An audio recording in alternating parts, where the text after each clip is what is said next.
بسم اللہ الرحمن الرحیم۔ السلام علیکم۔ آج کا جو ٹاپک ہے ہمارا بڑا کمپلیکیٹڈ ہے، بڑا حساس ہے کہ کیا غیبی مدد ہوتی ہے۔ لوگوں سے کہانیوں میں پڑھا بھی ہے، سنا بھی ہے کہ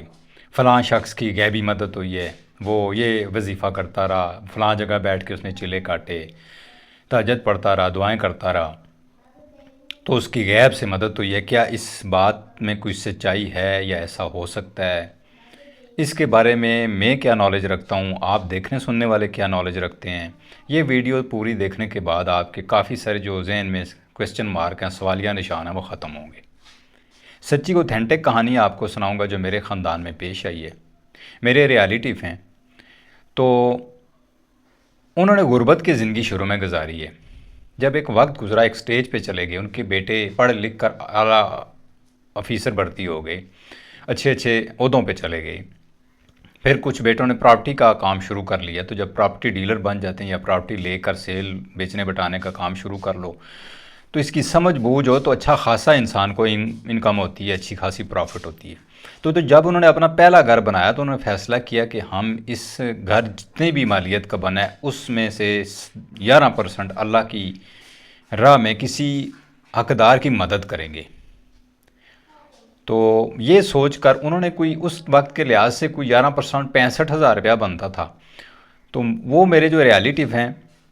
انہوں نے وہ الگ کر کے رکھا کہ یہ مجھے جو لگے گا اپنے خاندان میں یا اپنے محلے میں یا اپنے شہر میں یا کوئی بھی ایسا شخص لگے گا کہ جو حقدار ہے، جس کو اس کی واقعی ضرورت ہے، اس کو میں دوں گا۔ تو وہ کہتے ہیں کہ میں نے وہ پیسے 65,000 روپیہ الگ کر کے اپنی الماری میں رکھ دیا اور سو گیا۔ اب وہ بالکل صحت یاب آدمی ہیں، نمازی آدمی ہیں، بڑے نیک انسان ہیں جہاں تک میں ان کو جانتا ہوں۔ وہ کہتے ہیں کہ مجھے نیند نہ آئے، 12 بج گئے، 1 بج گیا، 2 بج گئے، 2:15 ہو گئے، مجھے نیند پھر بھی نہ آئے۔ تو میرے قریب ایک مسجد ہے، تو وہ رات کو کھل جاتی ہے، بلکہ اس کی چابی بھی میرے پاس ہوتی ہے۔ تو میں نے کہا نیند نہیں آ رہی، بڑی کوشش کر رہا ہوں، تو کیوں نہ میں جا کے تہجد پڑھ لوں، تھوڑا اللہ کو یاد کروں، شکر بھی ہو جائے کہ اللہ نے نوازا، اپنا گھر دیا ہے۔ یہ گھر میں شفٹ ہونے کے کوئی تیسرے چوتھے دن کی بات ہے، جو نیا گھر انہوں نے بنایا۔ تو وہ کہتے ہیں کہ میں نیند نہ آنے کی وجہ سے 2:15 2:30 بجے اٹھا، مسجد کی چابی میرے پاس بھی ہوتی تھی۔ تو میں نے جا کے مسجد کا جو مین دروازہ کھولنے کی کوشش کی تو دیکھا وہ کھلا ہوا تھا۔ اب جو کھلا ہوا تھا وہ دروازہ، تو میں کہا کہ شاید کوئی مسجد کے امام صاحب یا مسجد کا جو خادم ہے یا کوئی محلے کا اور سربراہ آدمی جو مسجد کے دیکھ بھال میں معین ہوتا ہے، ان میں سے کوئی آیا ہو نماز پڑھنے۔ خیر میں نوٹس نہیں کیا، بہرحال میں گیا، وضو کیا، وضو کر کے اندر گیا، تو اندر میں نے دیکھا کہ ایک کونے میں ایک شخص، سردیوں کے دن تھے تو چادر اوڑی ہوئی، زور و قطار رو رہے ہیں۔ اب اس کا رونے کی شدت اتنی زیادہ تھی کہ میں نے سوچا کہ میں نماز پڑھ کے پھر اس سے پوچھوں، لیکن اس کی شدت اتنی زیادہ تھی کہ میں نے کہا میں نماز پڑھوں گا تو میری توجہ ادھر ہی جائے گی، تو کیوں نہ میں پہلے اس سے پوچھ لوں مسئلہ کیا ہے، وجہ کیا ہے۔ تو میں نے اس سے پوچھ لیا۔ جب میں نے اس کے کندھے پہ دستک دی تو وہ ہمارے اس محلے سے دور 2-3 محلے چھوڑ کے ایک محلے کا آدمی تھا۔ میں اس کو شادر نادر دیکھا کرتا تھا، تھوڑا بہت میں اس کو جانتا پہچانتا تھا۔ تو میں نے کہا جی کیوں رو رہے ہو بھائی، کیا مسئلہ ہے، کیا ماجرا کیا ہے، بتاؤ۔ پہلے تو اس نے بڑی مشکل سے حوصلہ کیا، حوصلہ اس کو دلایا، حوصلے کے بعد اس نے کہا کہ اس طرح میری آج سے 5 دن بعد بیٹی کی شادی ہے، رشتہ اس کا دیا ہوا، نکاح کر کے دیا ہوا، بڑا ٹائم ہو گیا۔ تو وہ بار بار میرے دروازے پہ آتے تھے، بار بار یہی کہتے تھے کہ رخصت کر کے دو۔ اب برادری ہے، محلہ ہے، خاندان ہے، اس کے حساب سے کچھ نہ کچھ دے دوانا بھی پڑے گا، اور مہمان بھی ہوں گے، ان کی خاطر توازن دعوت بھی رکھنی پڑے گی۔ میری گنجائش بالکل ایسی نہیں ہے، میری جیب میں کوئی 1,000-1,200 روپیہ ہوگا گھر میں بھی، لیکن میں نے کمٹمنٹ دے دی، ان کو ڈیٹ دے دی ہے۔ ہر جگہ سے مانگ کے دیکھ لیا، ہر کسی سے قرض مانگ کے دیکھ لیا، سب نے ہاتھ کھڑے کر دیے، کسی نے حامی نہیں بھری۔ تو بس آج تھک ہار کر، مایوس ہو کر دنیا والوں سے اللہ کے پاس آیا ہوں۔ تو اللہ سے میں نے مانگا، تو اب دیکھو اللہ میرے لیے کوئی بہتری کرتا ہے یا نہیں۔ تو وہ کہتے ہیں، میرے جو ریالیٹیو ہیں، کہ میں نے فوراً سے میرے دماغ میں میرے جو پیسے دینے تھے ان کا خیال آیا کہ اس سے بہتر جگہ ان کے دینے کے لیے کوئی نہیں ہو سکتی۔ میں نے ان سے کہا کہ بھائی مجھے تم یہاں ذرا بیٹھو، میں نماز پڑھ لوں، میں نے 6 رکعتیں ہی پڑھنی ہیں 2 کر کے، اس کے بعد میرے پاس کچھ پیسے ہیں وہ میں تمہیں دوں گا، دیکھو اگر ان سے گزارا چل سکتا ہے ٹھیک ہے، نہیں تو میں اور کوشش کروں گا 2-3 دنوں میں تمہیں ارینج کر کے دوں گا، باقی حوصلہ کرو، رو نہیں، بیٹیاں سب کی سانجھی۔ خیر میں نے اسے تسلی دی، وہ ریلیکس ہو گیا۔ اس نے پھر سے شکرانے کے لیے میرے خیال سے نماز نیت لی، تو میں نے بھی تہجد کی نماز نیت لی، میں نے پڑھی نماز، پھر اس کے بعد میں نماز پڑھ کے گیا گھر، میں نے وہ 65,000 روپیہ اٹھا کر لا کر اسے دیے۔ اس نے پیسے جب دیکھے بڑا خوش ہوا، بڑا شکریہ، اللہ کا شکر ادا کیا، جیب میں ڈالے، میرا بھی شکریہ ادا کیا۔ میں نے اسے اپنا، کہتے ہیں جی میرے پاس اس ٹائم مطلب ہے کہ وہ بٹنوں والا موبائل فون ہوتا تھا، تو میں نے اس کو کہا کہ میرے پاس یہ موبائل ہے، تم یہ میرا نمبر رکھو، میں تمہارا گھر نہیں جانتا ہوں، تو مجھ سے پرسوں رابطہ کرنا یا ترسوں رابطہ کر لینا، مجھ سے جو اور بن پڑے تو میں تمہیں دوں گا۔ تو اس نے بڑی بہترین بات کی، اس نے کہا جی میں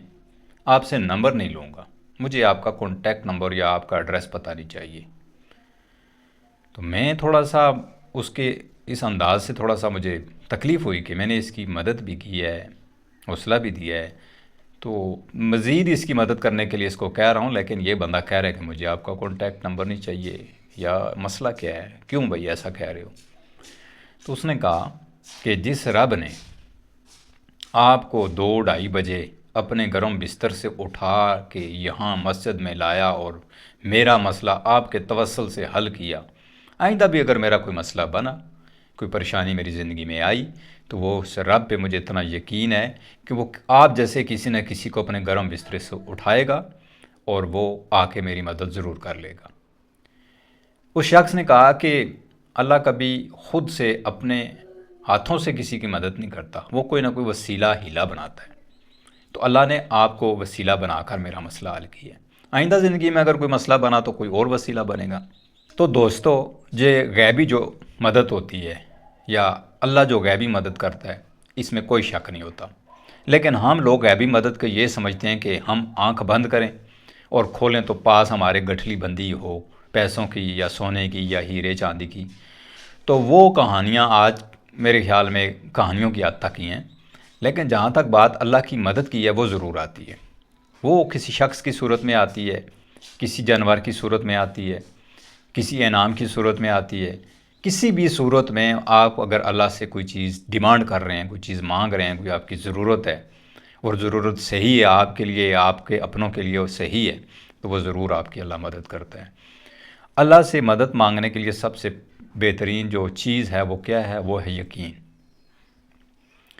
جب کسی سے ہم کوئی بات یقین کے ساتھ کرتے ہیں یا مانگتے ہیں نا، تو وہ کبھی بھی، اللہ اتنی بڑی ذات ہے اور اتنا سچا ہے اور اتنا رحمان ہے کہ وہ اپنے بندے کی جو خود پہ یقین ہوتا ہے اس کو ٹوٹنے نہیں دیتا۔ ہاں دیر سویر ہوتی ہے، یہ اللہ کے قانون میں ہے، لیکن مایوسی اور نہ ہونا یہ ممکن ہی نہیں ہے۔ بعض اوقات ہم کوئی چیز ایسی مانگ رہے ہوتے ہیں، کوئی ایسا اللہ کے سامنے ڈیمانڈ ہم رکھ دیتے ہیں جس میں ہم پوری کوشش کریں پھر بھی نہیں ہوتی، لیکن وہ اس لیے نہیں ہوتی کہ وہ ہمارے لیے یا ہماروں کے لیے بہتر نہیں ہوتی ہے، وہ کل کو ہمیں شاید نقصان دے، اس لیے اللہ نہیں کرتا، لیکن پھر بھی اس کا صلہ ہمیں آخرت میں ضرور ملے گا، یہ اللہ تعالیٰ کا وعدہ ہے۔ تو غیبی مدد ضرور ہوتی ہے، تب ہوتی ہے جب انسان کا یقین پختہ ہو۔ اس پوری سٹوری میں سب سے جو مین چیز تھی وہ اس شخص کا اللہ پہ یقین کامل تھا، حالانکہ وہ میرے جو ریلیٹیو تھے وہ اس کو اپنا کانٹیکٹ نمبر دے رہے تھے کہ 2-4 دنوں میں مزید تمہاری میں ہیلپ کروں گا، تو اس کا یقین اگر اللہ پہ کامل نہ ہوتا تو وہ لے لیتا، کہتا جی ٹھیک ہے 2-4 دنوں میں کوئی 10-20 ہزار 30 ہزار اور دے دیں گے، لیکن انہوں نے کہا کہ نہیں، اگر میری ضرورت کے لیے، پہلی تو بات یہ کہ یہ جو آپ نے پیسے دیے ہیں میرے لیے کافی ہیں، لیکن اگر کم پڑ جاتے ہیں، میری پوری نہیں ہوتی ضرورت، تو وہ رب ہے نا جس نے آپ کو گرم بستر سے رات کے 2 بجے اٹھا کر یہاں میرے پاس لایا ہے، وہ کسی نہ کسی کو ضرور میری مدد کے لیے بھیجے گا۔ سٹوری میں جو موٹیویشن تھی، جو سبق تھا، امید کرتا ہوں آپ کو سمجھ آئے ہوگا۔ اپنا بہت سا خیال رکھیں، دعاؤں میں ضرور یاد رکھیں اور چینل کو سبسکرائب کر لیں یار۔ Thank you.